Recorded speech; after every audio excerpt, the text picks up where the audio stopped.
Corta. E cortou. Lindíssimo, parado, belíssimo. Agora vamos fazer os planos que tem que fazer, pá, das situações. A peruca. Tens aí lugar para a peruca? Descansar todo mundo.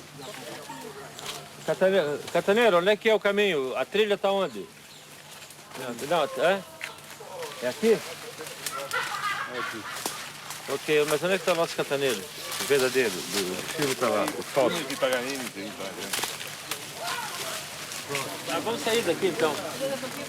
Só que eu não consigo filmar, pá. Por isso que eu queria ir para lá, porque eu tenho muitos planos para fazer aí. Mas lá estás indo mesmo para as abelhas. Tá bem, vamos sair então. Pra lá, tô indo para as abelhas, pronto. Pra lá ou para cá? Para ali. Então vamos Vamos embora, por aqui. siga. Coluna em ordem, Mário. Vamos tentar filmar a coisa, comandante, olhando para trás. Katana, É o Cesário. a comandante, Maria João Couso. Ela para, olha para trás, confere a coluna. Aqui onde quiser, tá lá na frente. Vai, tem que avançar.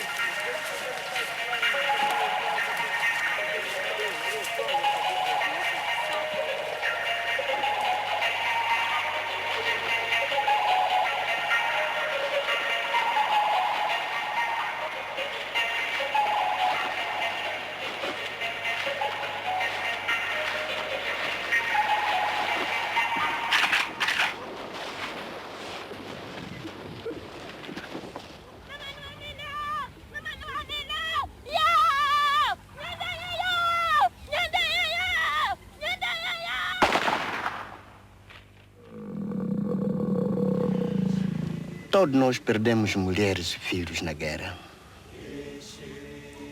Sem falar dos amigos. É normal ficar triste, mas não se pode deixar de pensar na felicidade. Para conseguir isto, há um segredo. Como o segredo do pau preto. O que diferencia os homens dos animais é que os animais lutam apenas para sobreviver. Os homens têm possibilidade de lutar por coisas diferentes. O problema dos homens é que eles se dividem em dois tipos de lutadores. Há uns que lutam por um sono pela felicidade. Há os que lutam apenas para sobreviver. Estes podem nos fazer tanta má quando o leão faminto.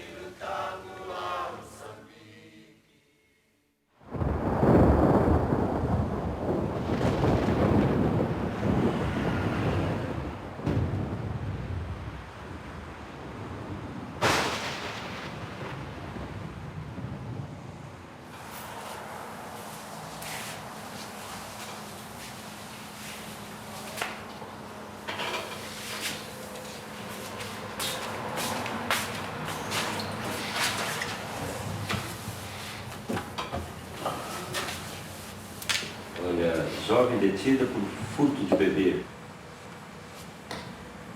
Olha, como é que é possível a mulher fingir que está grávida até 9 meses e a família vivia com ela, não viu que não estava grávida? Você consegue fingir, Sandra? Não. É.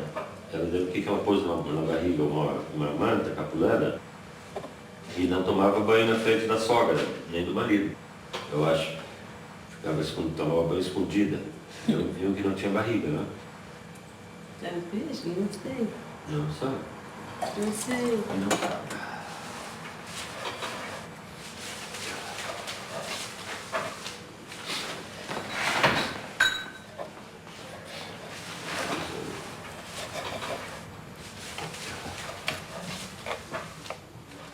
Curandeiro que fareja minas. Ou não.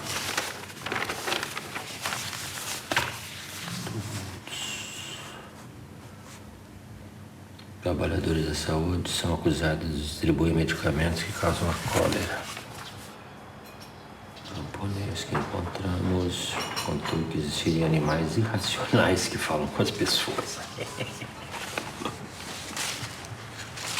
Mataram os dois com rajadas de AKM.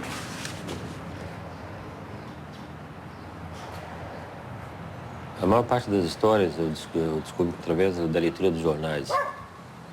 Principalmente tem uma relação também com o fato de eu ter começado a trabalhar como repórter policial, né? Então sempre a primeira coisa que eu procuro no jornal são os crimes, porque ali, acho que era o Baudelaire que dizia que uma cidade sem crimes é uma cidade sem poesia.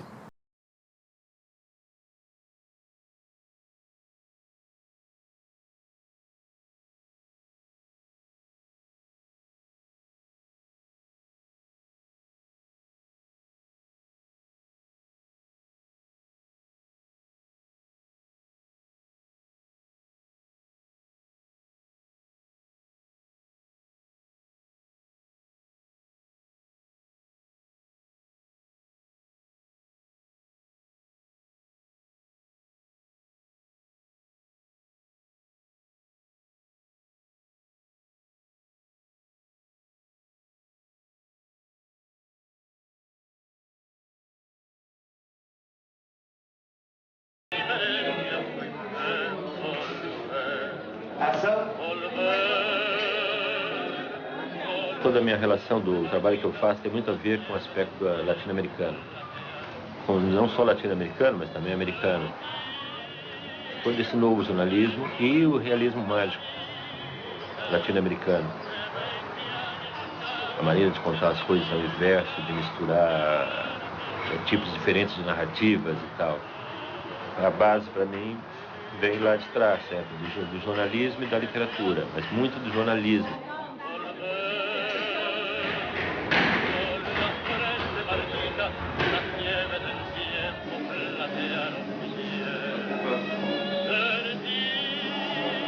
Eu fiz uma passagem do jornalismo para documentário, documentário misturado com ficção, ficção misturada com documentário.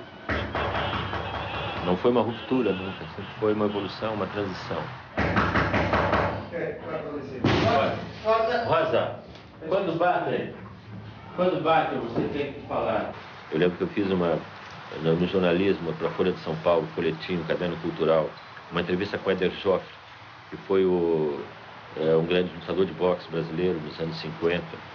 E eu usei tudo, misturei o relato direto com o indireto, passando diretamente sem transições, do começo ao fim, sem aspas, sem travessões, misturando, que teve muito impacto na época e tal, quer dizer, mas tudo isso faz parte já de uma formação prévia. Eu acho que eu transpus a maneira de fazer jornalismo, de escrever reportagem para o cinema. Foi uma coisa natural, não foi uma coisa pensada.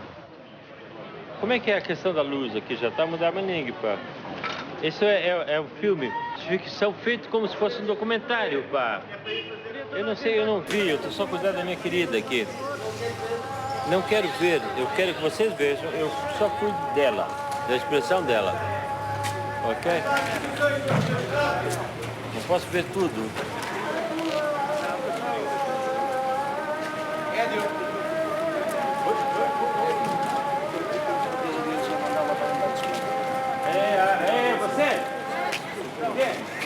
Você agarrar a bolsa assim, Eu lembro que eu sempre fiquei com uma fixação relacionada com Godard, que ele dizia que cinema era contabilidade. Tinha que filmar 1 minuto e montar 2. Então, o meu desafio era esse. Eu tenho que filmar o mínimo. Fazer um plano só e aquilo é o filme. Vamos fazer mais uma. Deixa eu preciso 1 minuto com ela. Sim, 1 minuto. Cuidado com a luz. Fazia grandes reuniões no Instituto de Cinema. No cinema era um trabalho ideológico que duravam horas. E aguentava 5 minutos, fugia, eu já fugia antes, entendeu? Ia para um bar qualquer aí, e na época era muito difícil, eu ficava às vezes um pouco paranoico. Eduardo Mondlane, tu vê hoje, é uma rua cheia de carros. Na época, em plena luz do sol, aquela luz branca do verão, não havia nenhum único carro e nenhum peão, nenhuma pessoa caminhando no passeio. Então eu andava colado ao muro, assim, porque eu sentia vergonha de, no horário do trabalho, estar fugindo para o bar. Não é? Então, sim, ficava, será que estão vendo, então, não sei do que, atravessava a rua, a avenida a correr, e me fechava no bar logo. Então, eu estava um pouco a leste.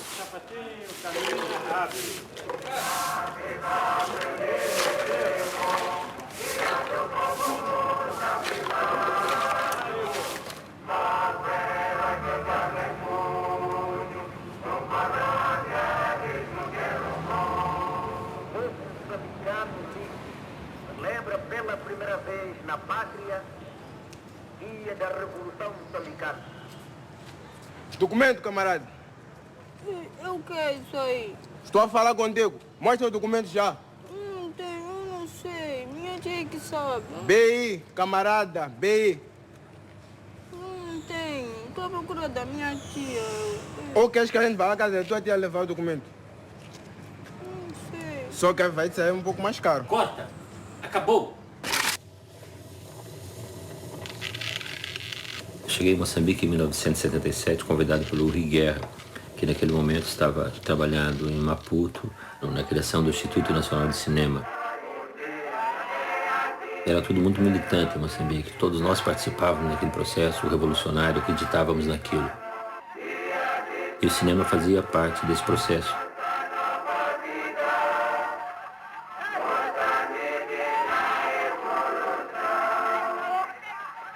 O cinema em Moçambique foi uma das prioridades do governo de Samora Machel. E teve uma coisa muito importante nesse período, que foi o Jornal de Atualidades, o Cuchacanema, que foram feitas assim dezenas, penso que talvez centenas de edições. Usaram o cinema como instrumento de mobilização, para difundir informações entre as massas e para fazer a população do país conhecer o seu próprio país, que não conhecia. As pessoas ficavam assim maravilhadas, tendo possibilidade de, pela primeira vez, ver a sua própria imagem na tela. Nas aldeias, então, reunia-se nos cinemas, as salas estavam sempre completamente cheias, aquelas mamanas com os filhos nas costas. As Forças Populares de Libertação de Moçambique procedem à abertura de uma machamba em que participam os mais altos responsáveis do partido e governo. O objetivo não era fazer cinema como realizador. Fiquei trabalhando vários anos no Instituto de Cinema, escrevendo guiões e textos para documentários, que é o que se fazia na época, documentários.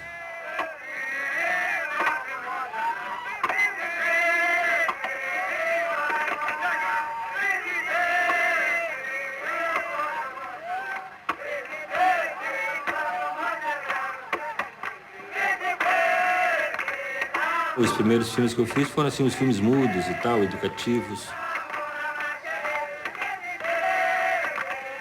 Eu tinha um pouco de vergonha de assinar filme assim, porque pô, eu sou escritor, agora por que eu estou assinando aqui diretor de filme, realizador?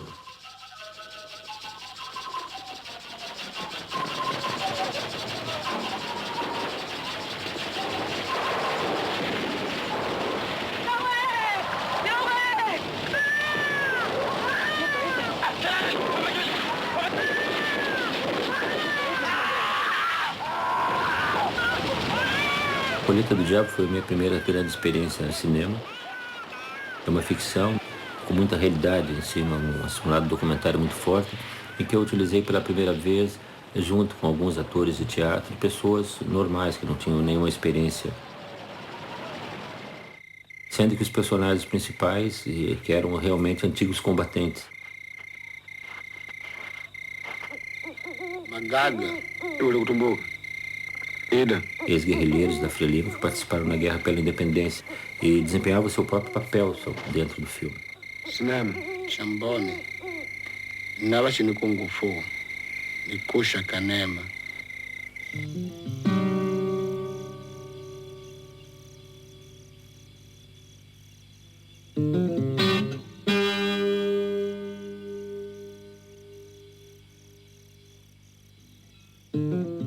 Envolveu todo o pessoal do Instituto de Cinema, que já estava muitos anos parado, já numa transição para o vídeo. Porque na época, ali nas discussões do Instituto de Cinema, havia 3 propostas diferentes. O Jean Rouch com o Super 8, o Rui Guerra 1635 e o Godard com a sua câmerazinha de vídeo. E o Godard conquistou meu coração.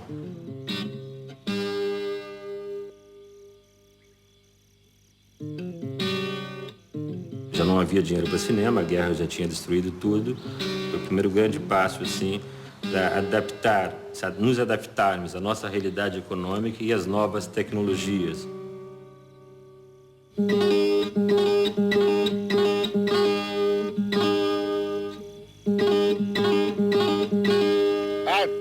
quando foi apresentado no Instituto de Cinema, tinha aquelas apresentações oficiais, ministros da informação e tal. Veio logo uma porrada violenta, porque chamaram o filme de tribalista, porque havia uma Maconde, que dizia os heróis eram Macondes, antigos combatentes, é óbvio, um deles dizia que nós nunca passamos para o inimigo e tal, basta ter essas escarificações aqui, e você sabe que nós somos da Frelimo, qualquer coisa assim. Porra, levei uma porrada.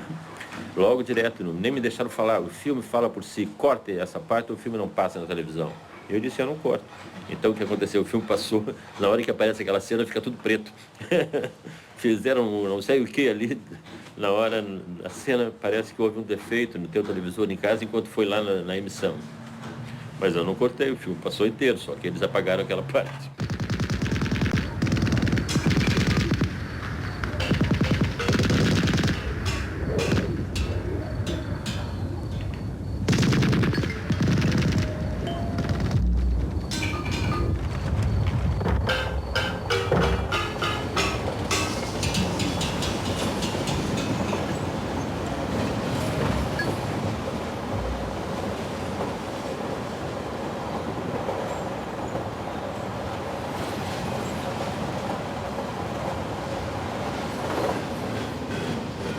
Eu tenho mais 6 anos para viver. 6. Os meus velhos passados é que disseram isso. Se quer acabar, eu volto para a minha casa. Porque tem as mangueiras, colher abacate, aquilo tudo vai ser comido por povo, sem estar ninguém. Agora, quando acabar a guerra, eu volto para a minha casa. Antes da guerra aqui em Maracuene, havia sempre festas, bailes. Isto aqui foi uma vila muito animada, que as pessoas gostavam de brincar. Reza assim para acalmar os nervos e a ver se posso esquecer o que me aconteceu. Eu saio vivo nesta guerra. Eu saio vivo, sem problemas. Então já combati Maninho. A partir de Magude, Pajane, Macaene, Ngungue, nessa base principal que é para um gajo. É para eu não contava, eu estar aqui, eu aqui. A minha preferência é logo, que é onde me dar desmobilização. Pegar passaporte internacional, assim. Eu estar num sítio gelado, que é para esquecer de tudo isso aqui. Não ver nem sequer um tiro eu aqui. A guerra esteve muito presente nos meus primeiros trabalhos no cinema, documentários ou ficções. Maracuene foi um trabalho importante para mim porque eu comecei a desenvolver um pouco uma linguagem, fazendo cinema, um documentário diferente daquilo que fazíamos no Instituto Nacional de Cinema, onde era tudo muito glorioso, tudo perfeito. Ali eu procurei dar mais espaço para as pessoas, os personagens falarem dos seus problemas, das suas tristezas, esperanças. Maracuene, eu comecei a desenvolver o que hoje é a minha linguagem dos documentários. Colocava as pessoas a dialogarem entre elas, a viverem diante da câmera o seu cotidiano.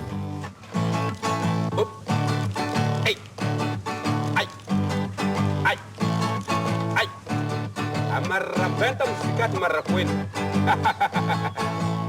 A missa manguara gatara casa no Maracuene. Só jumantados nunca sabem nada, só estamos aqui a esperar, só ordem. Também na rádio sempre faz conversações. Conversações não acabam. Não acaba diariamente. Eu que não sei. Porque estão a lutar, não sei. Porque, eu não estou a ver porque todos são famílias, irmãos, mas estão a lutar. Não sei porque estão a lutar. Entre moçambicanos, essa guerra começou por descontentes. Querem a chefia só, cada pessoa quer dirigir. Agora são a discutir. Como o primo aqui disse que cada um está a lutar para ter carteira, né? Depois da independência passava vários filmes. Eu lembro muitos filmes bonitos de Sembene, Usmane, por exemplo. Mas depois o cinema africano praticamente desapareceu aqui dos cinemas. Passou a ser uma exploração muito comercial, não tem nada. Mas eu não sei, eu gosto de alguns filmes sul-africanos agora. Eu acho mais uma linguagem que se aproxima mais da minha, mais dinâmica, mais moderna. Aqueles filmes todos são muito lentos. Então, eu acho que tem uma relação com o próprio cinema francês, que eu acho... Eu não falo assim no genérico, mas não é? Há muitos filmes que são lentíssimos e que eu não aguento. Eu gosto de uma montagem mais americana, assim, mais dinâmica, planos muito curtos. Ação, ação.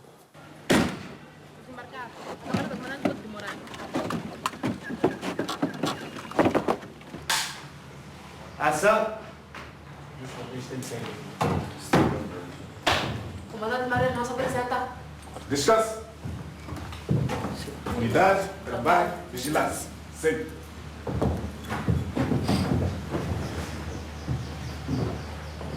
Como está, camarada comandante? Bem, camarada. Muito tempo nós não nos encontramos. Como é que passaram a independência na nossa base? Passamos com muita festa e muita alegria. Muito bem. Agora, camarada Maria João, eu tenho uma nova missão para ti.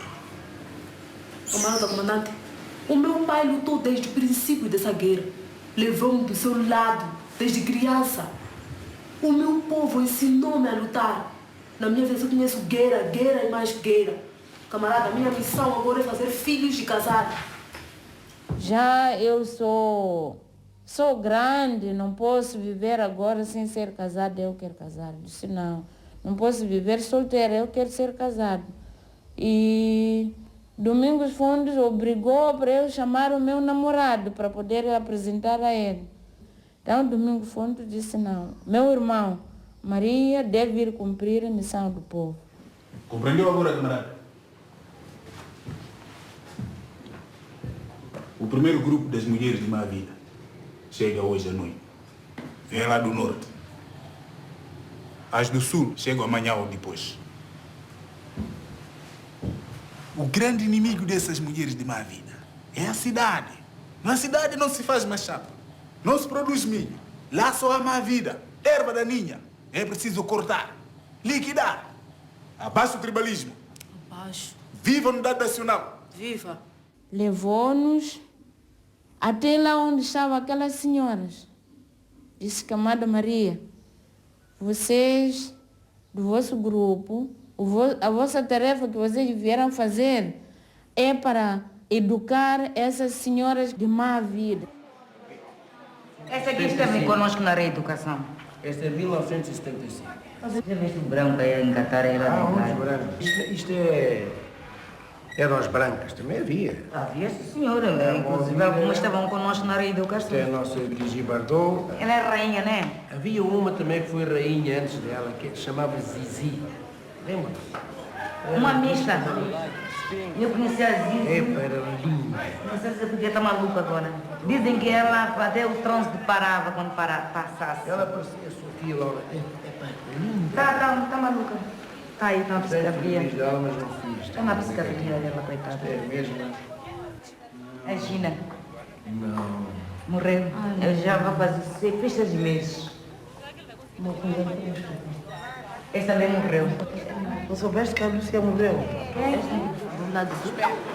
Mas ainda usa peruca. Não usa peruca, agora usa. Era um vestido dele.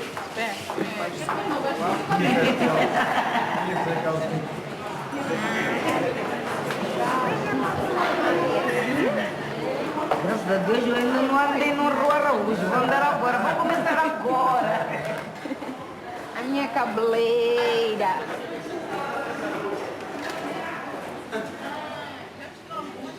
Esta é uma fotografia de 1975, estou aqui a ver.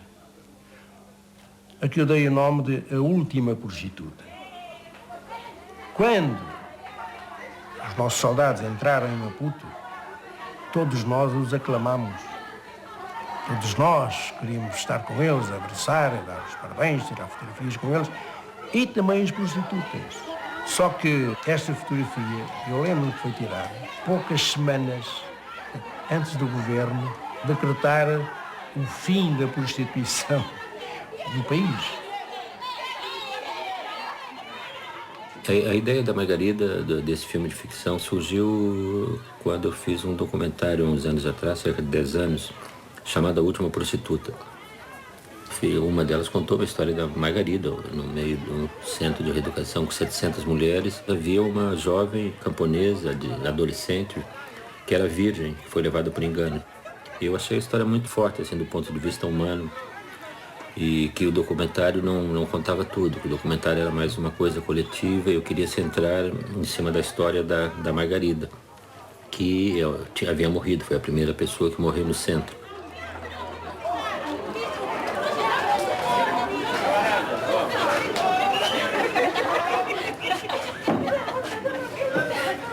Margarida. Estão mostrando o rádio. Agora é o seguinte, você fica séria.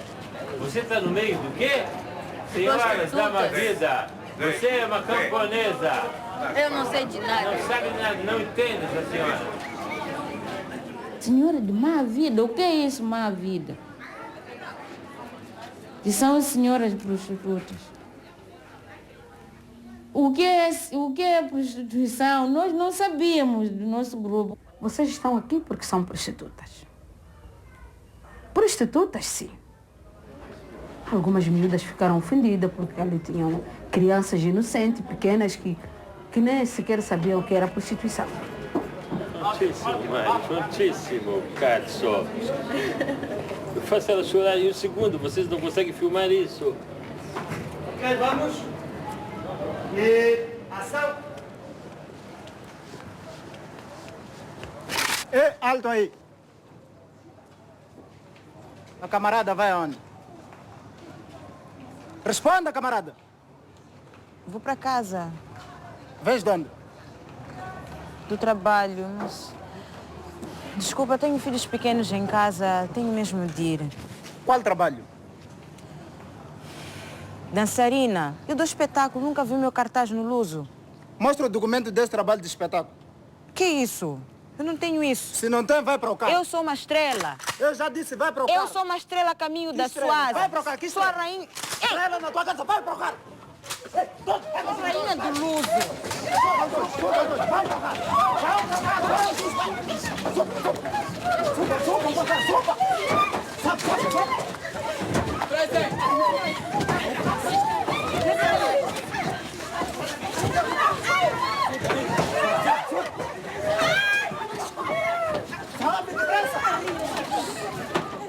Começou a aparecer muitas senhoras que vinham aqui de Maputo.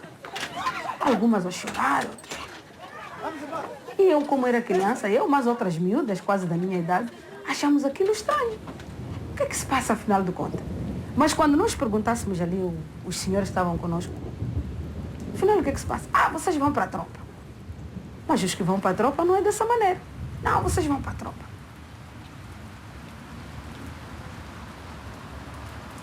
A situação se desenvolve bastante no campo. As mulheres são confrontadas, mulheres urbanas, confrontadas com uma situação com a natureza, com a selva violenta, animais, floresta. E a Margarida, nesse sentido, torna-se um pouco uma líder, porque ela é camponesa, ela conhece a natureza, ela sabe como fazer as coisas ali, abrir machambas, construir casas, se defender dos animais, etc. E, paralelo a isso, ela fica sendo um pouco venerada, quase como uma santa, quando comprovam que ela é realmente virgem.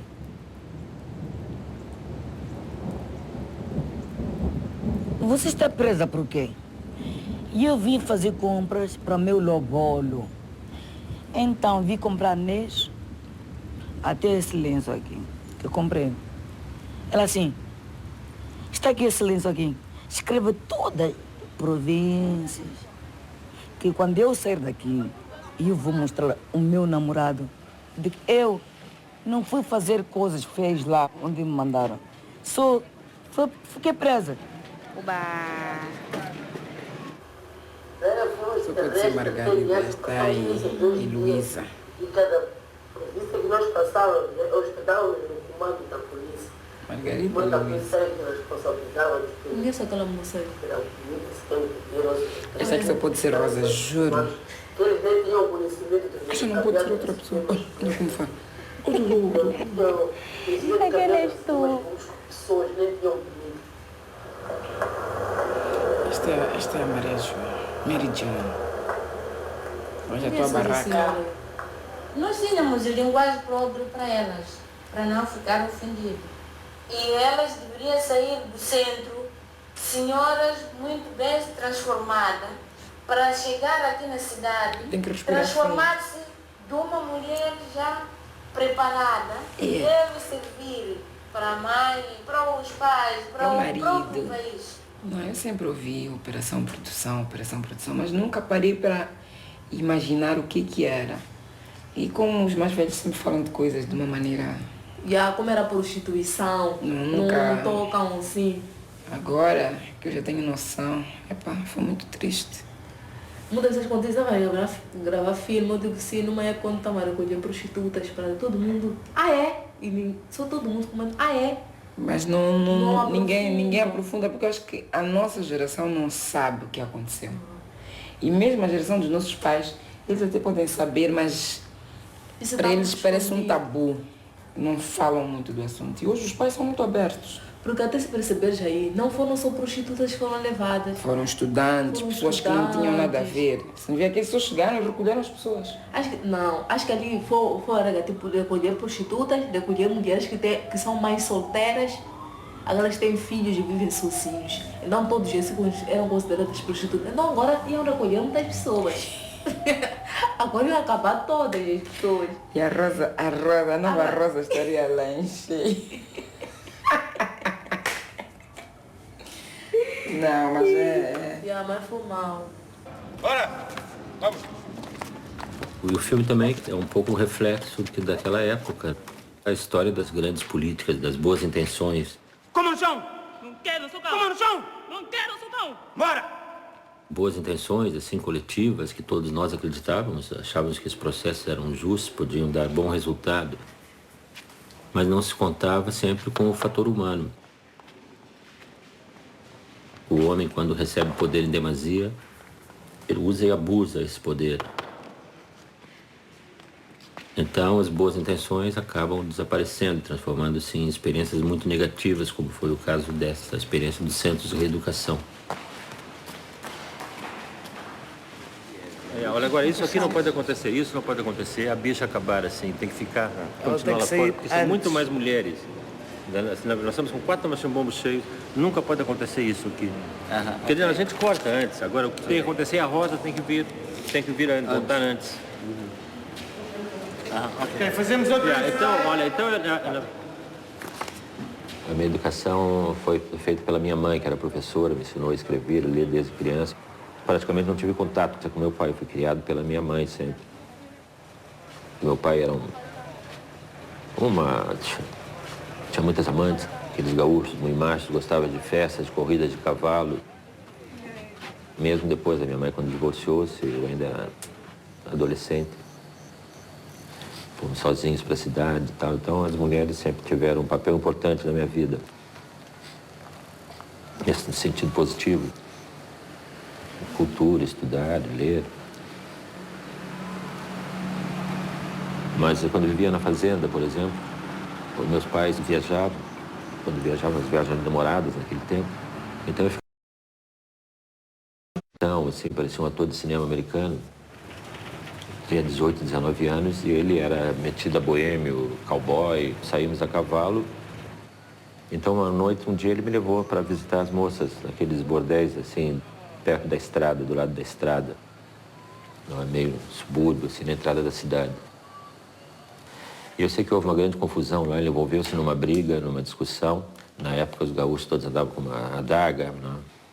E teve que fugir, saltou pela janela. Isso talvez eu já tenha inventado um pouco, porque eu era muito pequeno, tinha uns 4 anos por aí. Salta pela janela, em cima do cavalo, sai a correr de cavalo e a polícia, eu lembro que tinha uma caminhoneta Ford, Chevrolet preta e branca, que era da polícia, aos tiros atrás dele. Já tem um pouco de invenção aí também. Mas eu sei que, na verdade, eu fiquei lá. Tive que ficar ali com as moças e elas tomaram conta de mim. Eu era um menininho bonitinho, loirinho. Então eu tive muitas mães ali durante, não sei quanto tempo, um dia ou 2. Eu sei que eu dormia no sofá vermelho. Elas me davam crush, era uma bebida chamada crush. Na época, uma garrafa parecida com a Fanta. E é a que eu adorava. Então, pronto, essa é uma relação assim de infância.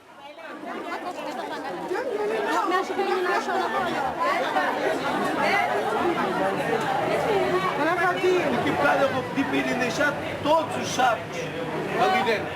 E vem lá com caplanas. Vem com caplanas. Dá a mãe.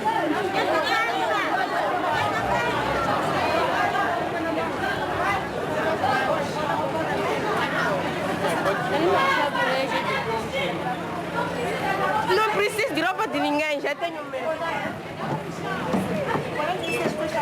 Ok. Vá, aproveita esta capulana tradicional para outra menina. Essa aqui é ela. Vá, então tira essa. 14, lá naquele grupo. Não quer é calças debaixo da capulana, meninas? 16. Não vale, aquela vaca plana. Fiz muitos filmes sobre mulheres também, porque é um tema recorrente aqui. A questão do gênero, a importância da mulher na África, então é uma importância enorme. A machamba é feita pelas mulheres. São encarregadas da agricultura, de cuidar dos filhos, da casa. O homem, a única coisa que faz é construir a palhota, né? E tomar os copitos. Isso eu também gosto. É o lado do meu pai que eu gostava mais.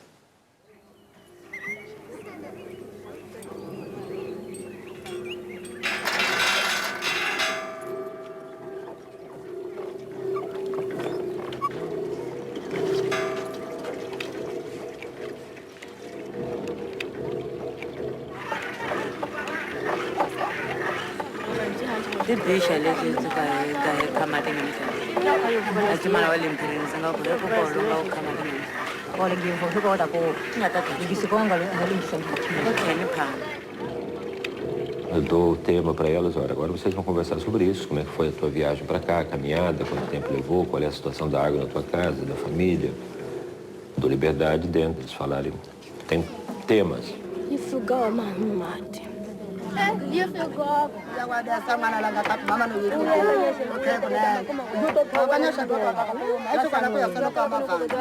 Kani sitachuka kwihileza ndzi swi tiva va san'wina ka ya kona leyi va san'wina laha ku yi nga lunghiselwa loko mako yi mahilo hi yini ku tlhe yi famba ka mama aka mukisa mabofa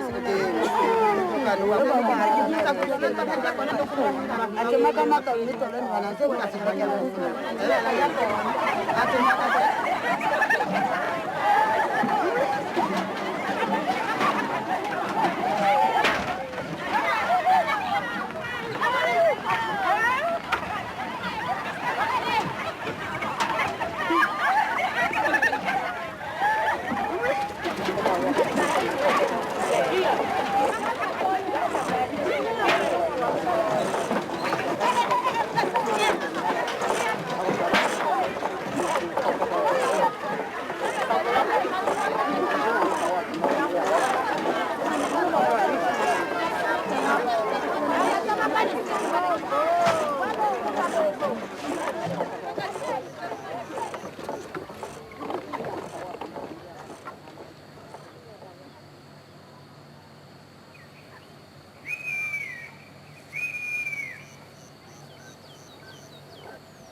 Amulo wa hello. Ukombela kusikela haya ubosha antila hasila. Ja hifela kuma kuchama atili mukawona. Wakisa kwa vule inga hijuma hii nela na zinga sila sikela. Sele ngende kela la handa hakisa. Hikwa unga wa hombe pe. Eu reto ni hafu. A Guerra d'Água, eu era casado na época com uma antropóloga. Fez correalização comigo, a Brigitte Banhola. Ela trabalhou antigamente como câmera também na Itália. Ela havia feito uma pesquisa sobre o problema da água para uma ONG. E foi eu lendo o relatório dela que eu tive a ideia de fazer o filme, que era um relatório bastante vivo. Era um momento logo depois da guerra, de reconstrução do país, não é? Completamente, uma situação trágica.